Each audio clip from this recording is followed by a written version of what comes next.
What if we've been lied to about the dangers of gluten this whole time? Over the last decade, we've essentially been told to be healthy is to be gluten-free, which really started to pick up steam with the Paleo diet, where we were told to eat like our caveman ancestors. Remember that diet that everyone said they would do forever? Yeah, just like the mammoths, that went extinct too. Now there are gluten-free products available for just about everything you can think of. It even gets its own aisle in many supermarkets. And frankly, people are just scared of bread and pasta because of the gluten. There was even a dating website for gluten-free people. Yes, I already checked. No, it doesn't exist anymore. After all of this, it turns out gluten isn't even the problem.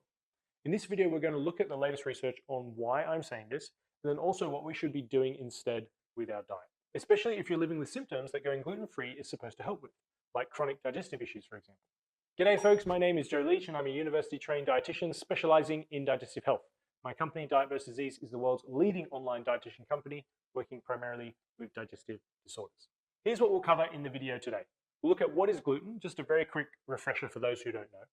Is non-celiac gluten sensitivity or gluten intolerance even real? Now these terms are used interchangeably. The gluten-free bread study and the muesli bar study. The real cause of persistent digestive symptoms.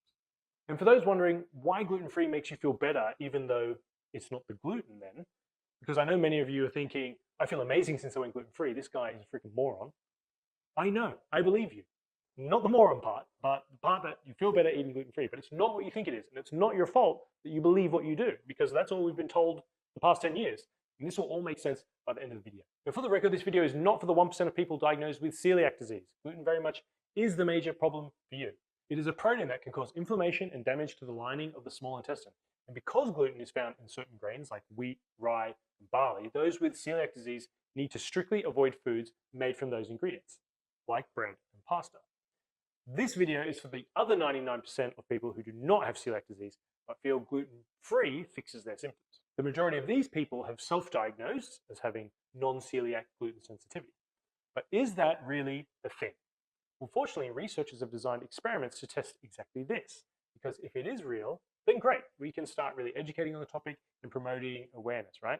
But if it's not, then what the hell are we all doing? So this study was published in February 2024, and it's super fascinating because it wanted to test if the fact that we think we're eating gluten is what contributes to symptoms or not. So said another way, because I believe this sandwich causes me symptoms, does having that thought itself cause the symptoms?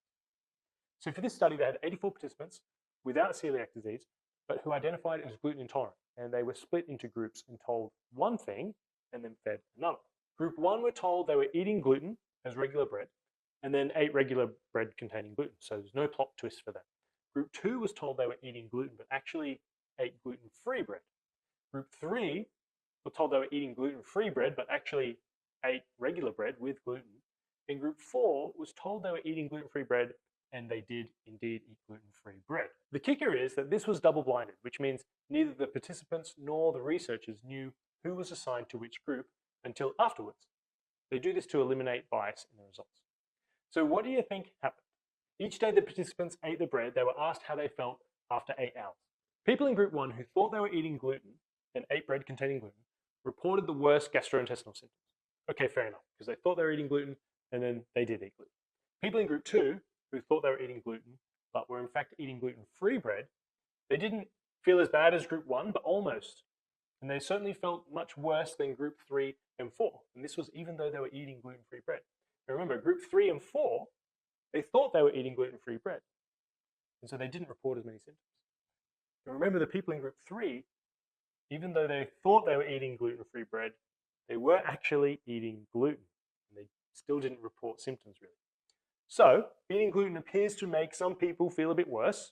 So we can't ignore that, and I will get to that a bit later because that's the people in group one. But it seems like just thinking you're eating gluten has a very big impact, even if you're not eating it. It does cause symptoms. Now, this is actually a very well-researched phenomenon called the nocebo effect. It's a situation in which a person develops side effects or symptoms that can occur simply because that person believes they could occur, like a self-fulfilling prophecy. So imagine you tell your friend that touching a certain flower might give them a rash, even if it won't. If they believe you, they might start feeling itchy and think they're going to get a rash because they expect it to happen. You might have had that similar itchy feeling on your scalp if someone mentions head lice. Or itchy skin when you're told there's been bed bugs in that hotel you're staying in, but there aren't any in your actual bed, right? This is what is happening with so many people eating gluten because society is basically scared out of it. So that's certainly thought-provoking, but is it really just all in our head? Because a lot of people will say, it just can't be.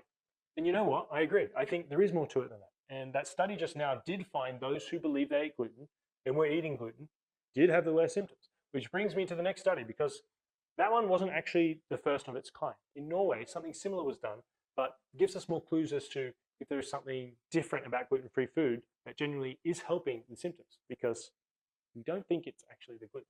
So let me take you to that first study in Norway, where researchers have rounded up 60 subjects who identify as gluten intolerant. They noticed that a gluten-free diet relieves their symptoms, or so they think. And they don't have celiac disease. It's the same as the other study. The researchers had come up with a unique plan to test if it really was the gluten or not. They created 3 different types of muesli bar. Muesli bar 1 contained gluten.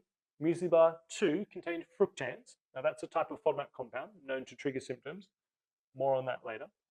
Muesli bar 3 contained no gluten or fructans. It was a placebo. It has no known triggers for digestive issues. Now all the bars look the same, so participants couldn't tell them apart. And they weren't told anything about them. So removing that nocebo effect, they didn't know what they got or what they thought they got. And they had to eat each bar for 7 days in a row and report symptoms. Now, can you guess which bar was the best tolerated and the worst tolerated? Overall, symptoms were by far the worst from eating the muesli bar with fructans. That's bar number 2. Second worst for symptoms was the placebo bar, which had nothing added to it. And the muesli bar that contained the gluten, which was bar number 1, was actually tolerated the best. So the bar without any known triggers caused more symptoms than the bar with gluten. And the bar high in fructans was worse than all of them. And so that is the big clue about what you need to consider if you believe you have non-celiac gluten sensitivity. If you do feel like gluten-free makes you feel better. And also a clue about what we would recommend you do if you have persistent gut issues. But before we get to all that, it's clear to me that the nocebo effect of gluten has just become one of the biggest problems about it, right? Thinking it's going to cause issues is causing issues. And it all makes sense when you consider that gluten has become the scapegoat for so many health conditions. It's pushed by the media, celebrities who don't know any better, and certain diet gurus who also unfortunately don't know any better. And food companies too, which I think is the main driver now. I mean, they're cashing in on the trend by labeling everything is gluten-free, which I don't blame them. I get it. The market wants what the market wants. But do we really need gluten-free water? I mean, what? Gone are the days of actress Sophia Loren, who famously credited her beauty and her figure to spaghetti, right? And while these days the pasta crown has been handed over to actor Stanley Tucci, which I think is great for people to see that you can eat gluten and not feel bad about it, I'm finding that in everyday life, the consensus is still that gluten-free is the healthy alternative when it really is not typically the case. But I'm finding that in everyday life, the consensus is still that gluten-free is the healthier alternative when it really is not typically the case. But so let's address the elephant in the room. If you are eating gluten-free for gut symptoms, it's not actually the gluten that is the issue. Now, as I hinted in the Norwegian muesli bar study, it's not removing the gluten that alleviates the digestive symptoms. It's the removal of fructans, which are a food compound that are removed as well in the process of removing gluten. So by choosing gluten-free breads, pastas, gluten-free cereal, people have inadvertently been cutting out their fructans as well, which leads to symptom relief, which incorrectly indicates that gluten is the problem, when in actual fact, it's the fructans. So what are fructans? They're a type of carbohydrate often referred to as FODMAPs. They're one of the most common FODMAPs to cause issues in those who are sensitive. And fructans occur in large quantities in wheat, barley, rye, garlic, onions, chickpeas, dates, prunes, raisins, and watermelons. Now, you may be worried that this is just another thing to think about, or that it's even more limiting than gluten-free. I get that. But actually, a gluten-free diet is more restrictive because there are gluten-containing foods that are low in fructans and actually should be okay for most everyone to eat. For example, sourdough bread. It has gluten, but its fermentation process removes almost all the fructans. Soy sauce also is high in gluten and low in fructans. Beer comes to mind as well. The point is, many foods that are off limits on a gluten-free diet are unnecessary to restrict for the majority of people. The second reason why it's more restrictive is that a gluten-free diet never ends. It's like for life, right? It's absolute by nature in that you are meant to be 100% gluten-free, hence the name gluten-free. Now, if you're focusing on fructans, and namely a low FODMAP diet, it's not as restrictive overall because it's a temporary diet. You don't restrict all FODMAPs forever. There's a method to the madness, you could say.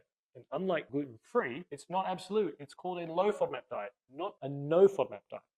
But it's actually evidence-based, based on actual science. If you're still unsure about your perceived gluten sensitivity, because it is genuinely hard to question our beliefs, I get that. Let me ask you this. Think about if you ever had excessive gas or bloating or diarrhea several hours after eating a lot of garlic or onion or chickpeas, maybe it was hummus, dates, or a lot of watermelon.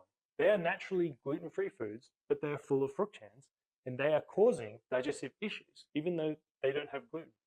And it's the same compound in wheat that is causing those issues, but we've just been told it's gluten, and it's not. If you want some resources to download about doing a low FODMAP diet, I'll link to some of our guides below. And I recommend you stick around to watch my next video because it goes into more detail about FODMAPs, the low FODMAP diet, and how to start. I hope you found this useful, and thank you for watching.